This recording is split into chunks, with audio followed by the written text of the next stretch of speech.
Bismillahirrahmanirrahim. Assalamualaikum warahmatullahi wabarakatuh. Innal hamdalillah nahmaduhu wa nasta'inuhu wa nastaghfiruh wa na'udzu billahi min shururi anfusina wa min sayyiati a'malina may yahdihillahu fala mudilla lahu wa may yudlil fala hadiya lahu. Asyhadu an la ilaha illallah wa asyhadu anna Muhammadan abduhu wa rasuluh. Rabbi shrah li sadri wa yassir li amri wahlul 'uqdatam min lisani yafqahu qawli. Rabbi zidni ilman warzuqni fahman. Amin ya rabbal alamin. Alhamdulillah, puan-puan dan tuan-tuan, kita berjumpa lagi dalam siri ngaji Jumatan ni. Dan Ustazah minta maaf sebab tadi Rami diguna oleh kelas Ulumul Quran. Jadi Ustazah menunggu habisnya kelas tersebut sehingga peralatan fasiliti Ustazah boleh gunakan, ya, kita berganti-ganti. Jadi itu alasan Ustazah kenapa lewat dalam bersiaran hari ini, sebab kita berbagi masa dengan Ustaz, ya, dengan Ustaz Syarif Abdul Rahman. Seperti yang Ustazah buat dalam kelas tadabbur kisah Quran ini, saya akan beri ruang dan peluang kepada Ananda Asyaj Ataki untuk membacakan satu muka surat surah Al-Kahfi. Okey, kami silakan.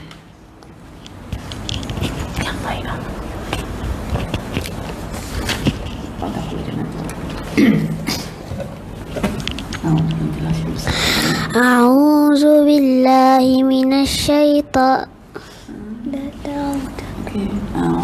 A'udzu billahi minasy syaitanir rajim. Bismillahirrahmanirrahim. Wa dakhala jannatahu wa huwa zalimun li nafsihi qala ma azunnu an tabida hadhihi abada wa ma azunnu as-sa'ata qa'imatan wa la irudittu ila rabbi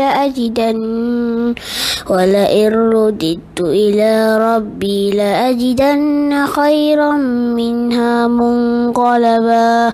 Qala lahu sahibuhu wa huwa yuhawiruhu akafarta billadhi khalaqaka min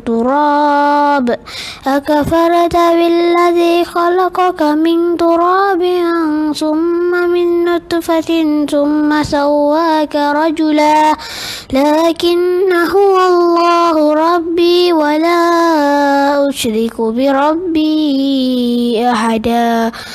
ولم تقل ولولا إذ دخلت جنتك قلت ما شاء الله لا قوة إلا بالله إن ترني أنا أقل منك مالا وولدا فعسى ربي أن يؤتيني خيرا من جنتك ويرسل عليها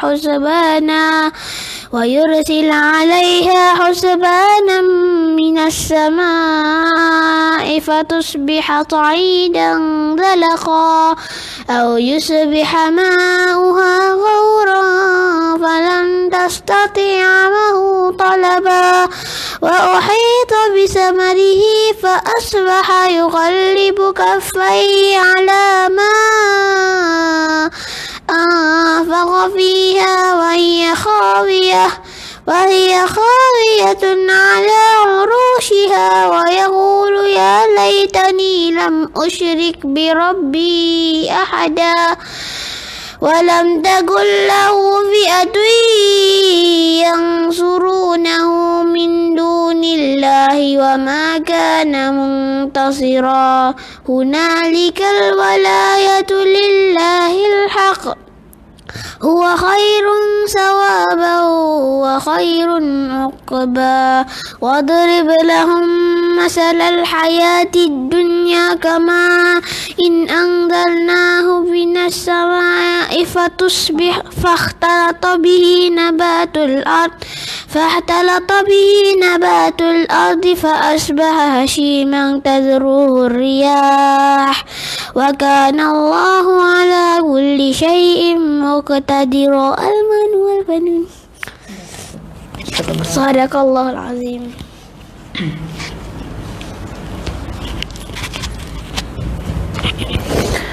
Alhamdulillah, saya ucapkan terima kasih kepada Asy-Syaikh At-Taqi yang sudi membacakan tiap-tiap pertemuan ni satu muka surat. Ya, semoga ini juga membantunya untuk menghafal. Jadi selepas beliau selesai menghafal Al-Mufassal, maka saya terus arahkan ya dia untuk menghafal surah Al-Kahfi, dan cara dia menghafal adalah melalui kelas yang saya hadirkan tiap-tiap Jumat ya, dengan bacaan satu muka surat ya untuk dia, dan tidak terbebani lah karena seminggu hanya akan menyerahkan kepada kita satu muka surat saja. Baik, hari ini Ustazah akan sambung lagi ya faedah daripada surah Al-Kahfi ayat yang ke-64 ya dengan ayat yang ke-65. Dua ayat ini kita akan bedah ini faedahnya. Yang disajikan ada sekitar 5 faedah ya, ada 5 faedah, maknanya ada 5 zikra dan juga ibrah yang boleh kita petik daripada 2 ayat tersebut. Apakah kelima-lima ibrah itu? Mari kita bacakan dahulu ayat-ayatnya. A'udzu billahi minasyaitonir rajim. Bismillahirrahmanirrahim. Qala dzalika ma kunna nabghi fartadda ala atharihima qasasa.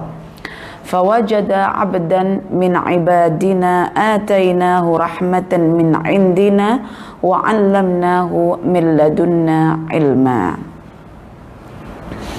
Qala dzalika ma kunna nabghi. Berkatalah Musa kepada Yusha bin Nun, dzalika ma kunna nabghi.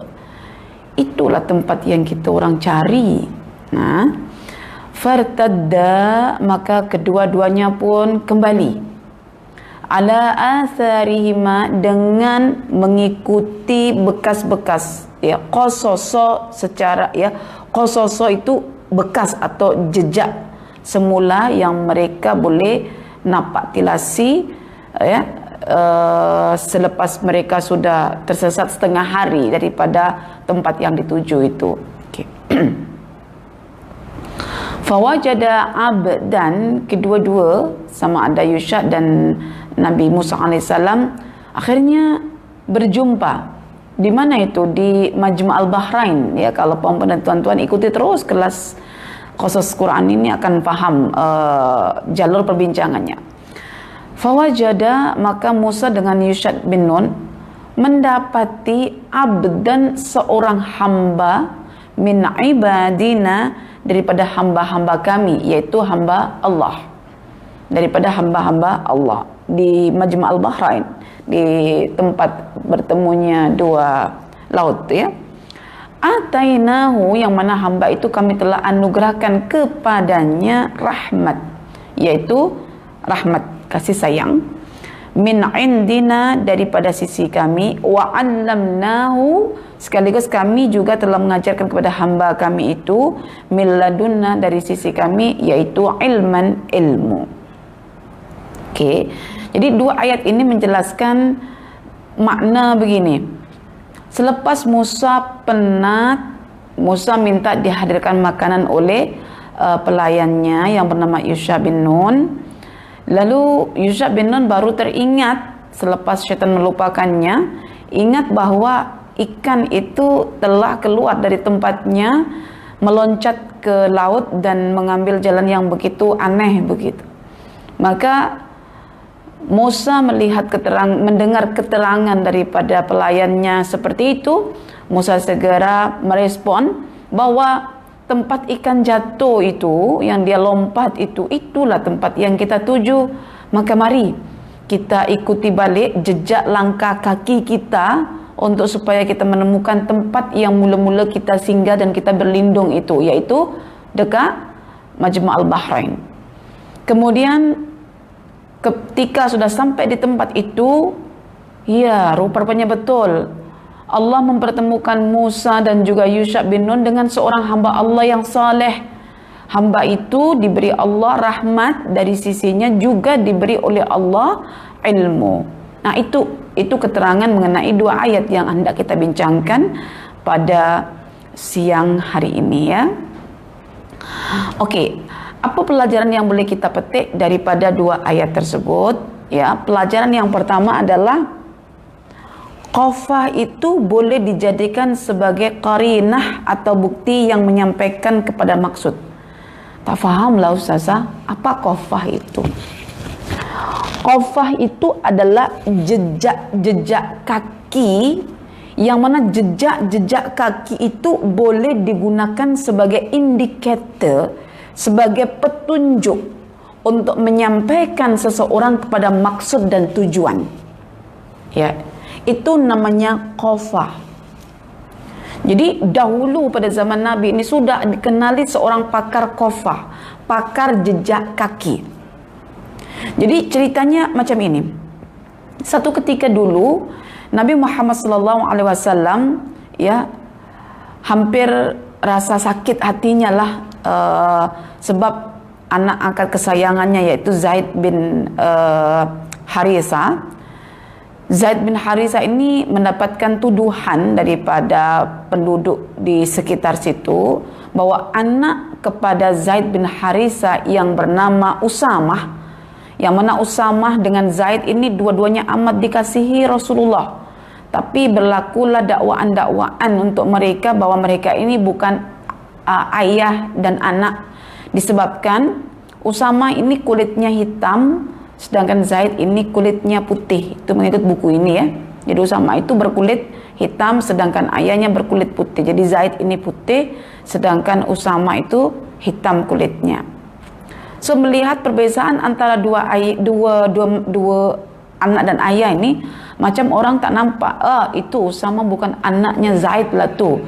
Sedangkan sesiapa yang menyakiti Usamah itu menyakiti Rasulullah, menyakiti Zaid juga menyakiti Rasulullah, menyakiti Usamah, menyakiti Zaid, menyakiti Zaid, menyakiti Rasulullah. Ya, jadi Allah anugerahkan anak kepada Zaid bin Haritha ini yang tak sama ya kulitnya dengan Zaid bin Haritha, ya. Kemudian Rasulullah SAW berkata kepada Aisyah, wahai Aisyah, semalam kamu tahu tak bahawa Mujazziz bin Mudlij ini pakar qafah, pakar jejak kaki, datang masuk menemuiku kat rumah. Lalu ketika itu Zaid bin Haritha dengan Usamah tengah tidur dan kedua-duanya menutup kepala mereka ketika tidur, sehingga yang nampak adalah kaki kedua-dua orang tersebut. Lalu Mujazziz, ya, seorang pakar qafah ini melihat kedua kaki orang tersebut, lalu berkata, sungguh kaki-kaki ini berasal dari satu kesatuan. Maknanya kakinya Zaid dengan kakinya Usamah itu sama bentuknya. Dan mungkin juga kalau ayahnya diambil, ya Haritha, ayahnya Zaid, maknanya atuk kepada Usamah lah, bertiga seandainya tidur pun akan sama. Ya, sebab ada jenis yang Allah letakkan kemiripan. Ya, mungkin ada pada kaki, mungkin ada pada tangan, mungkin ada pada muka, bukan hanya pada kulit, tetapi berbagai Allah letakkan jenis persamaan. Saya akhirnya teringat dengan anak saya sendiri, Ilkia. Selalu orang mengatakan bahwa Ilkia kulitnya itu gelap, ya, macam mak dia, macam saya lah. Sedangkan Ashaj, adik Ilkia, itu kulitnya cerah, ya, macam ayah dia. Jadi ketika ayah dia memang hidungnya besar ke depan begini, ya. Kalau tengok suami saya itu dengan kulitnya memang tak sama lah dengan anak sulung dia, iaitu Ilkia. Ilkia hidungnya tidak ke depan, ya, maksudnya tidak mancung. dan kulitnya juga tidak secerah ayahnya. Apabila berjalan berdua, tengok sekilas muka, memang orang tak katalah itu anak dengan ayah. Mata tak sama, hidung tak sama, mulut memang tak sama langsung. Tapi seandainya dua orang itu tidur, lalu ditutup kepala dan mukanya, badannya, yang ada berbaki cuma kaki, mungkin akan nampak bahwa dua orang ini berasal dari satu kesatuan. Maknanya kaki anak saya yang sulung dengan kaki suami saya itu sama bentuknya. Sama, suami saya pun dekat kampung dia, tak pernah orang menyangka bahwa Aswir Suryanegara itu adalah ayah kepada suami saya. Bila berjalan berdua, orang tak pernah sangka itu ayah dengan anak. Bahkan ditanya, ini siapa? Bila ayah mertua saya berkata, ini anak saya, orang pada heran, tak sama. Ya, memang tak sama. Ayah mertua saya kulitnya juga gelap. Ya. Rambut, kepala, muka memang juga tidak sama dengan suami saya. Tapi kalau mereka berdua tidur, ya, dan ditutuplah yang namanya muka dan badannya, nampak kakinya saja orang sudah sebut sama. Jadi kaki anak saya, suami saya dan ayah mertua sama, sebiji. Ya. Dan tangan mereka bertiga pun sama. Ya, tangan anak saya, tangan suami saya, tangan atuk anak saya, tangan ayah mertua saya, ketiga-tiga pun sama. Jadi disinilah jangan menghukumi keturunan itu melalui kulit, berbahaya. Dan pada zaman Rasulullah telah berlaku, pada zaman selepas Rasulullah, ya, zamannya Ali ke Utsman, ya, telah berlaku yang namanya rajam, ya, berlaku pada seorang wanita, yang mana ketika anak itu melahirkan, yang mana ketika wanita melahirkan seorang anak, anaknya itu tidak sama dengan paras muka suami perempuan itu, sehingga orang menyangka, menuduh bahwa perempuan itu telah berzina, dan anak yang dilahirkan itu hasil perzinaan, maka perempuan itu pun dirajam. Padahal sebetulnya anak yang dilahirkan itu ketahuan, ya, mungkin dari Kofa ini betul-betul anak kepada lelaki yang telah menuduh istrinya tadi berzina dengan lelaki lain. Jadi kita pun tak terlalu tak terlalu nak menuhankan alam, tak terlalu nak sangat menuhankan alam, artinya menuhankan faktor-faktor natural, alamiah. Kalau kita menikahi perempuan yang putih kulitnya, nanti anaknya akan berkulit putih, itu tidak mesti, ya. Terbukti, ya, ketika Zaid, seorang lelaki yang berkulit putih pun anaknya yang terlahir berkulit hitam. Niat kita memiliki zuriat itu bukan karena kulit, tetapi niat kita memiliki zuriat adalah untuk menyambung perjuangan agama kita. Itu tujuan kita memiliki anak, dan menyelamatkan anak itu juga daripada penjara akhirat, yaitu neraka, dan daripada kebinasaan yang abadi namanya kekafiran, yang mana anak itu mati dalam keadaan kufur sebelum bertaubat. Itu yang hendak kita selamatkan, ya. Kulit itu satu bentuk ujian saja kat dunia, ya, ujian. Yang berkulit hitam Allah bagi kelebihan, susah terkena penyakit. Yang berkulit putih rawan terkena penyakit, khususnya terkait dengan penyakit kanser kulit, ya, karena Allah bagi kelebihan masing-masing, ya, bagi kelebihan masing-masing untuk setiap ciptaannya, yang mana Allah memiliki, ya, kebijaksanaan dalam menentukan paras muka, bentuk badan makhluk-makhluk yang diciptakannya itu. Jadi demikian ulama yang bernama Ibnu Abdul Bar ini mengambil satu pelajaran daripada ayat yang ke-64, di mana Nabi Musa meniti semula, menjejaki semula bekas-bekas kakinya itu untuk sampai pada tujuan. Okey, ini diambil daripada hadis riwayat Imam Al-Bukhari, ya, mengenai Qafa ini diberakui juga oleh Rasulullah sallallahu alaihi wasallam. Maka nanti kalau punya anak misalnya tak sama antara ayah dengan anak, ya, coba cek kakinya ada kemiripan ke tidak, ya. Kalau saya memang lebih mirip kepada ayah saya lah. Baik, apa pelajaran yang kedua? Pelajaran yang kedua adalah mengenai kemuliaan akhlak nubuwah. Bahwa setiap para nabi itu memiliki akhlak kenabian yang sangat mulia. Mahasinul akhlak ditunjukkan pada ayat 64 itu. Jadi menurut Syekh Nasir Syekh Nasir Al-Umar, bahwa Nabi Musa alaihi salam menghadirkan satu kebahagiaan ke dalam hati pelayannya, yang mungkin dalam hati pelayannya itu timbul sangkaan, bilalah kita ini nak jumpa seseorang yang telah dihabarkan oleh Allah supaya kita berguru kepadanya ini. Lama sudah kita berjalan, tapi tak jumpa-jumpa juga. Sampai mungkin tengok selipar gurunya, yaitu selipar Nabi Musa, hampir nipis ya, besi yang ada di bawah terompahnya itu. Kalau sudah nipis itu dah menunjukkan dah jauh perjalanan Nabi Musa alaihissalam. Muncul kegelisahan, ya yang paling gelisah bukan Nabi Musanya, karena Nabi Musanya yang berazam untuk jumpa. Yang gelisah itu yang mengawaninya. Saya sendiri kalau pergi, misalnya pernah pergi ya ke Ipoh, pernah pergi juga ke Johor. Bila lari daripada target waktu yang telah ditunjukkan oleh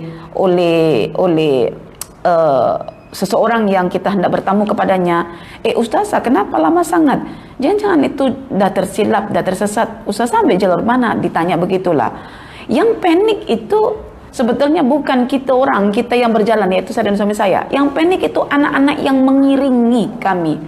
Umi, betul ke sampai ke kita tersesat ke? Bilalah sampai ada semacam kerisauan. Ya, maka Nabi Musa berusaha untuk mengusir kerisauan. Ya, kerisauan hati pelayannya itu dengan mengatakan, "Dzalika ma kunna nabghi."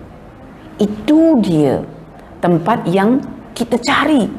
Dah jumpa dah tempatnya.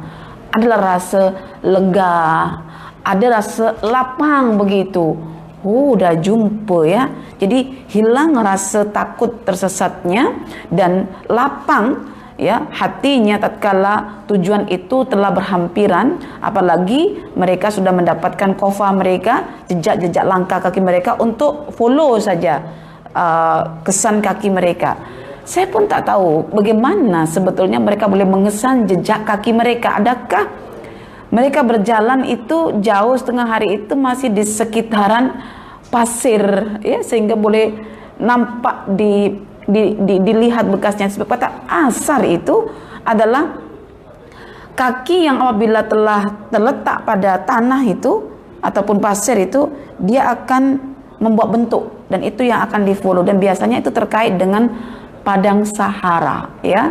Ya mungkin sudah jauh, tapi kita boleh nampak mungkin di situ suasana pada zaman Nabi Musa alaihissalam adalah suasana Sahara, sehingga kaki-kaki mereka dikesan seperti mana kisah Nabi Muhammad SAW ketika hendak berhijrah ke Madinah. Mereka orang pun mengesan Nabi melalui jejak kaki mereka yang ada dekat padang Sahara.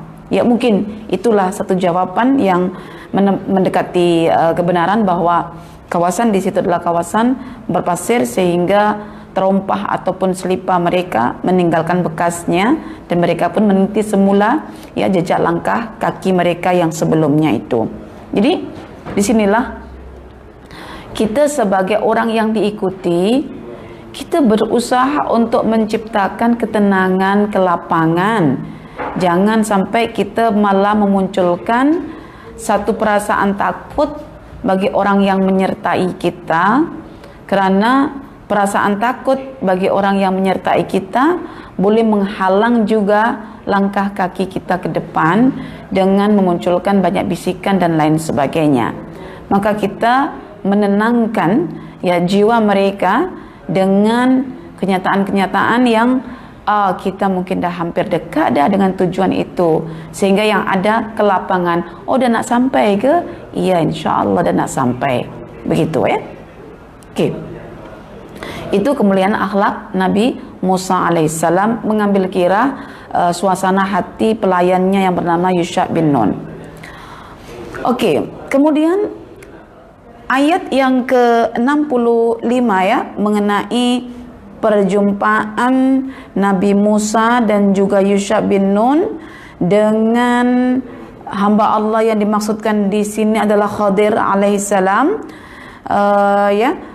diulas oleh Ibnu Abdul Bari dalam 3 bentuk pelajaran ya. Jadi pelajarannya yang pertama pada ayat yang ke-65 adalah bahwa Khadir itu adalah hamba Allah yang saleh. Hamba Allah yang saleh, maknanya hamba Allah yang saleh itu adalah seorang wali. Kita ini puan-puan, kalau sudah menjadi orang yang saleh, itu namanya wali Allah.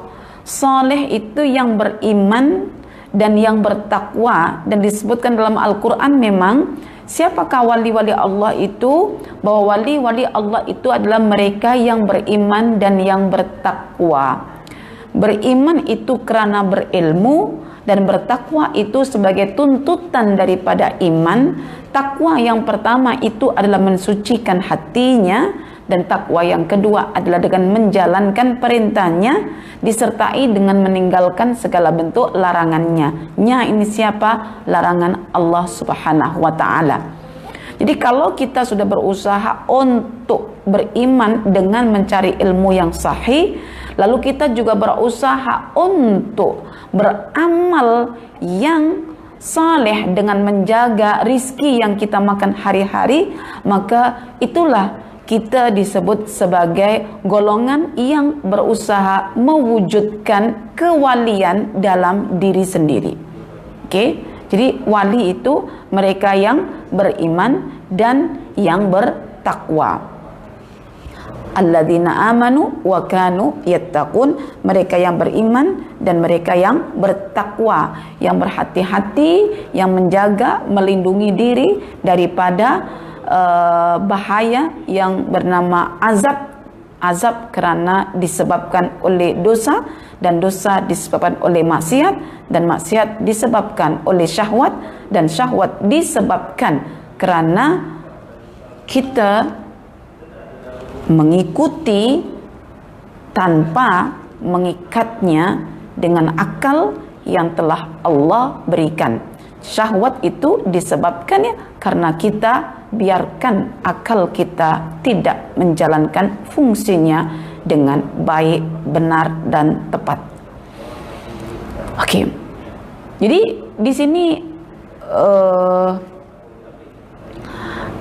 penulis yang bernama Al-Imam Ibn Abdul Bar mengambil pandangan bahwa sebetulnya Khadir itu adalah wali Allah, yaitu seorang hamba yang saleh. Syekh As-Sa'di misalnya dalam tafsir beliau menyebutkan bahwa Khadir bukan seorang nabi tetapi hamba Allah yang saleh. Ya, dalilnya kerana Allah menyebut Khadir itu dengan ubudiyah, yaitu abdan min ibadina. Dan Allah memberikan kurnia kepadanya berupa rahmat dan ilmu tanpa menyebut kurnia kerasulan dan kenabiannya. Ya, seandainya Khadir ini seorang nabi, kata Syekh Asy-Sya'di, ya sudah barang pasti Allah akan menyebutkannya sebagai nabi-nabi yang lain seperti mana Allah menyebutkan seperti nabi-nabi yang lainnya. Pandangan Ibnu Abdul Bar ini bukan cuma Syekh As-Sa'di yang mengikutinya, tetapi Syekh Saleh Al-Utsaimin, ya, Ibnu Utsaimin juga menguatkannya dalam tafsir surah Al-Kahfi. Bahkan ya Profesor Dr. Wahbah Az-Zuhaili dalam tafsir Al-Munirnya juga menyebutnya sebagai seorang hamba yang saleh. Ya. Jadi Ada satu perkara yang cukup pelik dalam kisah ini. Kenapa seorang nabi yang bergelar rasul sekaligus ulul azmi, ya, belajar kepada orang soleh yang tentunya as-salihin itu berada di bawah paras kenabian. Artinya level orang soleh ini sebetulnya ada di bawah nabi. Seperti yang Allah sebutkan kan, minan nabiyyin wasiddiqin wasyuhada'i wassalihin. Salihin yang keempat.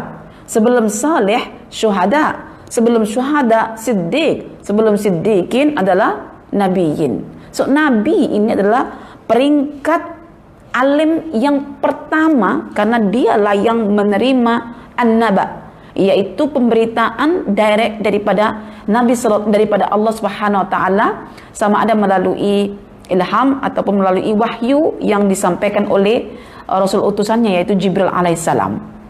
Maka nabi kena menerima pengkhabaran, ya, an-naba, maka disebut dengan an-nabiyyu, yang mengkhabarkan sesuatu yang didapatkan daripada Allah Subhanahu wa taala. So kalau nabi ini dia levelnya berada di bawah, levelnya berada di atas orang-orang saleh. Kenapa seorang nabi ini diperintahkan Allah untuk belajar kepada seorang hamba yang saleh? Di sini kita boleh melihat betapa Nabi Musa itu meletakkan dirinya sebagai orang yang bodoh. Meletakkan dirinya ini sebagai orang yang tidak merasa pandai. Karena kalau dia merasa pandai, logiknya akan memainkan satu jawaban.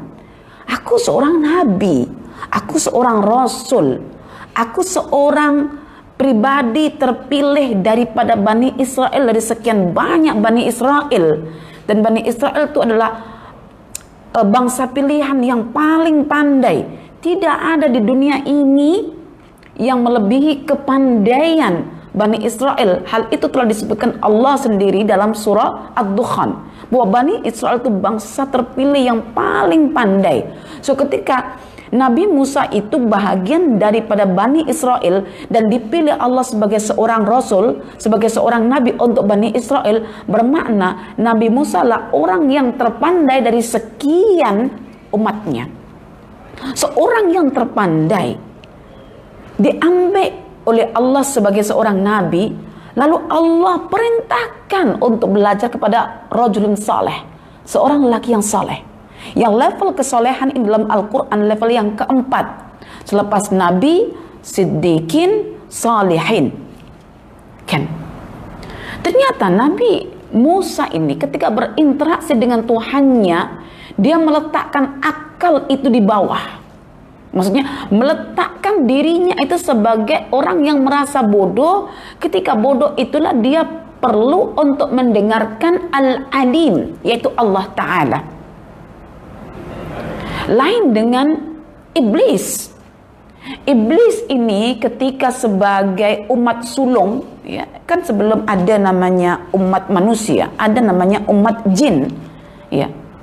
Ketika menjadi makhluk sulung, ya, dalam bebanan taklif, diperintahkan jin ini ataupun iblis ini untuk bersujud kepada Adam. Iblis tidak meletakkan akalnya di bawah ketika Allah berfirman, usjudu. Tidak.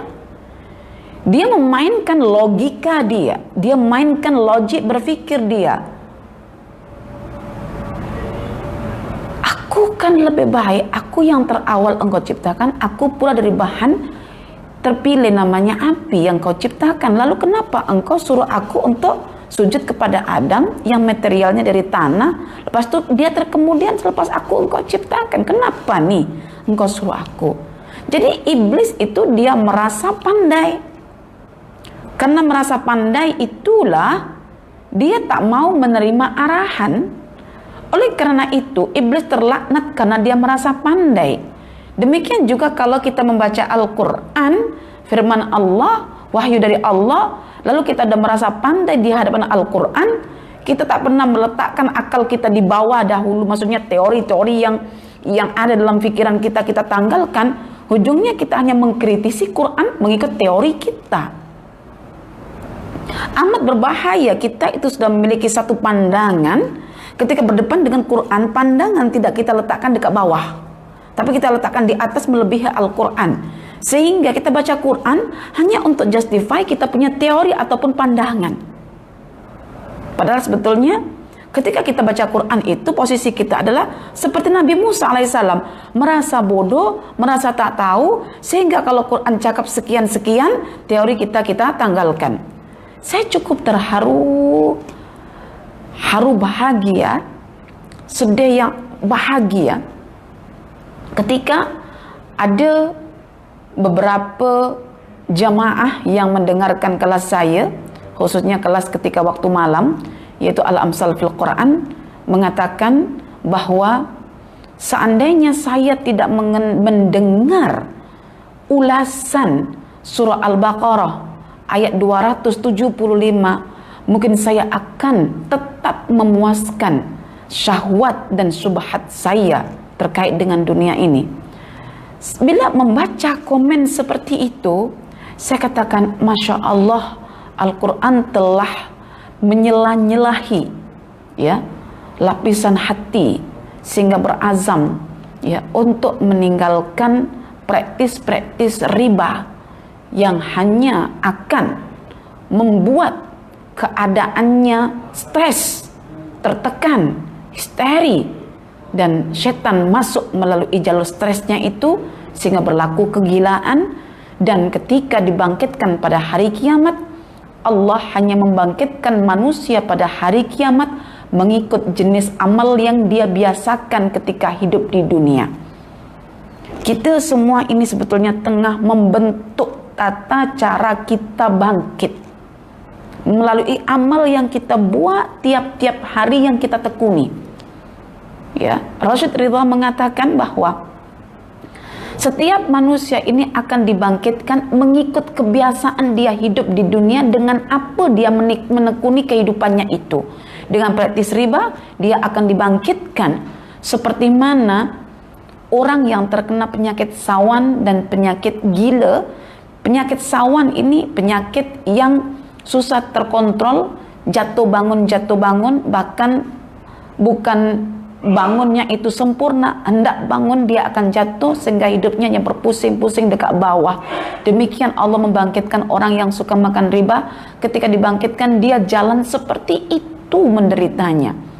So dengan demikian adalah beberapa rakan ini menitiskan air matanya, membuat azam untuk ke depan ini tidak menggunakan praktis riba, untuk mengenal riba yang sebenar itu macam mana, supaya boleh menghindari praktis riba itu, dan kelak dibangkitkan tidaklah dibangkitkan seperti mana bangkitnya orang yang terkena penyakit sawan. Kalau orang Indonesia kena penyakit ayan, sungguh mengerikan, keadaannya luar biasa.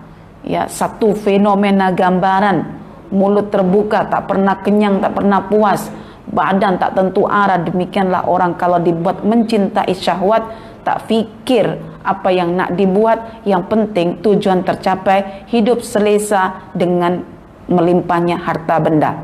Saya pun berkata pada anak saya, jangan tengok orang dari segi penampilannya, dia seorang jutawan, dia seorang kalau Indonesia konglomerat, dia pakai kereta mewah, dia digelar sebagai orang sekian-sekian, dipanggil sana sini. Jangan tengok daripada kekayaannya, tapi perhatikan dari mana dia memperoleh harta itu. Kalaulah dia memperoleh dari jalur yang haram seperti riba, maka engkau wahai anakku, saksikanlah orang yang terkena penyakit sawan itu, itulah gambaran dia. Yang nampak gagah sebetulnya dia menderita. Karena orang yang hidupnya hanya mengumpul harta dengan jalur yang haram, fitrah akan menimpakan stres, dan stres inilah yang membuat syaitan mudah melalui kalbunya untuk ditekan dan ditimpakan penyakit kegilaan. Histeri banyak melanda wanita-wanita hari ini, khususnya ketika mendengar ya mendengar kata-kata yang begitu membangkitkan syahwatnya terkait dengan bab dunia, mereka berbuat tak tentu arah. Jadi na'udzubillah min dzalik, kita masuk dalam golongan wanita yang mencintai syahwat. Jadi saya akhirnya belajar di sini juga bahwa sesiapa sahaja yang merasa dirinya sudah banyak belajar, yang banyak juga dirujuk, tanggalkanlah ketinggian sifat itu dengan belajar pada kisah Nabi Musa. Belajarlah juga kepada para ustadz, para asatidzah lainnya. Mungkin disitulah kita boleh menjatuhkan martabat kita, tetapi tak pernah untuk meninggalkan tugas kita sebagai seorang penyampai. Jadi saya kalau futur juga, maksudnya saya bosan dengan diri saya sendiri, saya pun bosan dengan menelaah, membaca. Ada tiba masa yang saya kena dengar juga, maka saya akan pilih beberapa kalangan alim yang dengan mendengarnya itu saya rasa saya menjadi orang yang bodoh, orang yang tak tahu apa-apa, dan mengakui diri sebagai orang yang tidaklah lebih baik daripada orang yang dianggap buruk ya oleh orang lain, ya, tak lebih baik daripada orang yang dianggap buruk. Jadi Musa ini memang banyak orang secara logik ya, banyak orang yang mendakwah Musa ini pemimpin yang bodoh. Dia tak punya strategi kepimpinan. Saya dengar, saya baca juga buku ini yang ditulis oleh kalangan Islam liberal. Musa ini orang yang bodoh, yang sistem kepimpinannya itu teruk. Bagaimana dia nak membawa Bani Israel itu menuju laut? Ternyata mereka tak tahu bahwa Musa ini dibagi wahyu oleh Allah untuk ke arah situ, supaya Allah tunjukkan kuasanya. Ketika kuasa ditunjukkan oleh Allah atas kebodohan Nabi Musa alaihissalam dalam bab kepimpinan ini, orang semakin percaya dengan kerasulan Nabi Musa. Di mana Musa akhirnya memukulkan tongkatnya di laut ketika jalan sudah buntu. So ada konsep tawakal dekat sini, ada konsep uluhiyah kat sini. Jadi Allah menunjukkan ketuhanannya, bahkan menunjukkan juga rububiyahnya melalui perbuatan-perbuatan yang terekam dalam asma-nya. Masya Allah. Jadi Musa ini sebetulnya orang pandai. Dan orang pandai itu orang yang merasa dirinya itu tak pandai. Karena itu bagi sesiapa yang merasa dirinya tak pandai, itulah orang pandai. Dan orang yang merasa dirinya pandai, itulah orang bodoh. Karena kalau dia merasa pandai, dia tak nak dengar orang lain, dia mencukupkan dengan kemampuan dirinya sendiri, dan itulah iblis. Dan Musa merasa dirinya tidak pandai, dan itulah kepandaian yang sebenar. Maka Musa akhirnya mau mendengar perkataan Allah. Jadi di sini puan-puan dan tuan-tuan, mari kita belajar setinggi apapun level kita, ditinggikan bagaimanapun kedudukan kita oleh masyarakat, pada akhirnya kita kena menjatuhkan diri kita ketika kita sudah berisi seperti mana buah durian, kita jatuhkan. Dengan menjatuhkan itulah menyelamatkan diri kita daripada unsur kesombongan seperti iblis yang terkutuk. Baik, itu pelajaran yang boleh kita ambil. Kenapa Nabi Musa disuruh oleh Allah belajar kepada seorang hamba Allah yang soleh, bukan kepada Rasul yang lebih tinggi daripadanya. Oke. Pelajaran yang kedua adalah mengenai ilmu. Jadi ilmu ini memiliki dua jenis, puan-puan dan tuan-tuan. Ilmu muktasab, ilmu yang diusahakan dengan cara mempelajarinya, mengerahkan daya pendengaran, penglihatan, pemahaman, ya, bersungguh-sungguh dalam mencarinya. Dan akhirnya Allah kurniakan itu ilmu muktasab dan ilmu laduni. Ilmu laduni ini ilmu yang tak payah dipelajari, tetapi sebagai konsekuensi atas ketakwaan seorang hamba kepada Allah. Seperti yang Allah firmankan, wattaqullaha wa yu'allimukumullah. Bertakwalah kamu kepada Allah, Allah sendiri yang akan ajar engkau. Mananya mendapatkan ilmu laduni. Maka Khadir alaihissalam ini adalah seorang hamba Allah yang bertakwa, yang saleh, yang beriman, sehingga Allah berikan ilmu laduni itu yang tak diberikan kepada orang lain ketika itu, ya. Jadi terkait dengan bab ilmu ini, puan-puan dan tuan-tuan, yang ada ilmu muktasab dengan ilmu laduni ini perlu saya tekankan. Kalau orang zaman dahulu, para salafus saleh, ketika mereka mengusahakan satu ilmu yang disebut dengan ilmu muktasab, mereka akhirnya mendapatkan ketakwaan yang luar biasa, yang ketakwaannya itu berada dekat level ketakwaan kita pada hari ini. Mungkin kita juga sempat bertanya kan, kenapa orang dulu itu dengan fasiliti yang terbatas, mereka orang lebih pandai, lebih berilmu, dan lebih bertakwa daripada konteks kita hari ini, ya, yang sehari itu kita boleh dapatkan ilmu yang banyak, bahkan disebutkan hanya setakat pegang makhluk kotak, bersaiz kotak, kita pegang aja, kita letak di tangan kiri kita, ya, lalu kita swipe dengan tangan kita, boleh keluar semua tulisan ratusan ilmu-ilmu terdahulu sudah lengkap dekat handphone kita. Cukup dengan menggunakan jari jemari kita untuk mengetahui. Cukup dengan satu jari begini je. Boleh tengok. Okey, tafsir sekian, tafsir sekian. Okey, hadis sekian, sekian. Semua ilmu-ilmu sudah ada dekat maktabah elektronik yang sudah dimasukkan dalam handphone kita. Ya, sangat mudah mendapatkannya. Tapi tak juga lebih pandai dari orang dahulu, tak juga lebih bertakwa dari orang dahulu. So kenapa? Di sini kita bertanya, kenapa seharian kita belajar, kita seminar, kita apa, tapi kesolehan kita pun tidak melebihi orang terdahulu?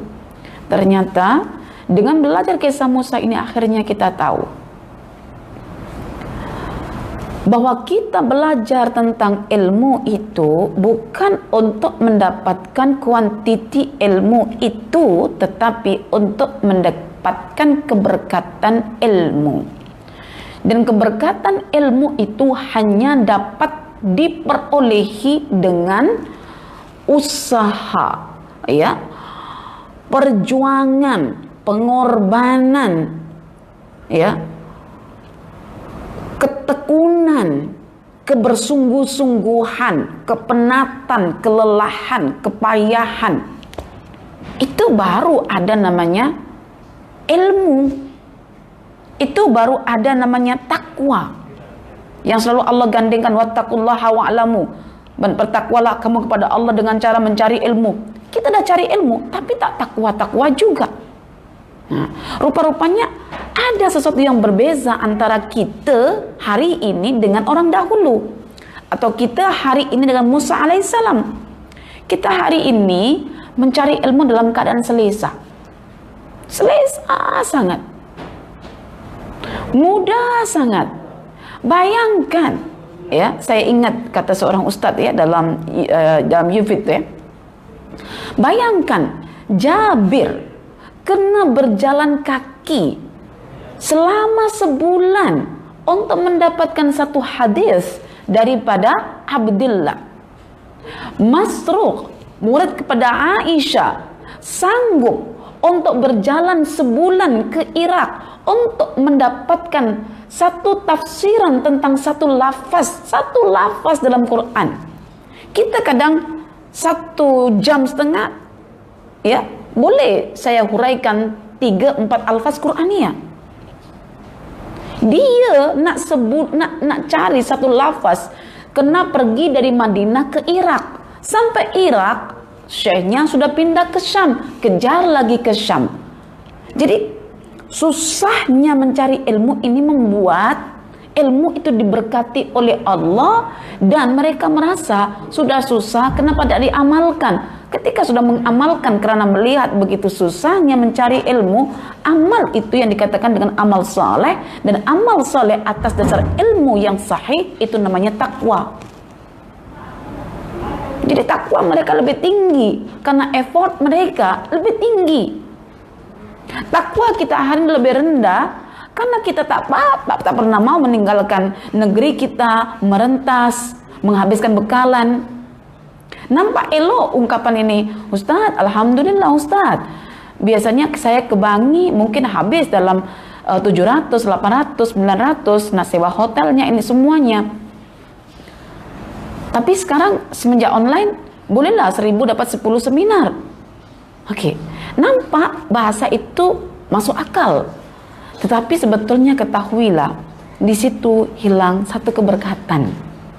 Dapat ilmu dapat, ya, sekadar kepenatan yang dia rasa pada masa itu. Kalau size kepenatannya itu misalnya kalau ditimbang itu 1 kilo ilmu dapat. Tapi kalau kepenatannya itu sampai bertantan, disitulah keberkatan ilmu bertantan dia akan dapat. Ya Allah. Jadi saya pun memerhatikan murid-murid saya sendiri yang sudi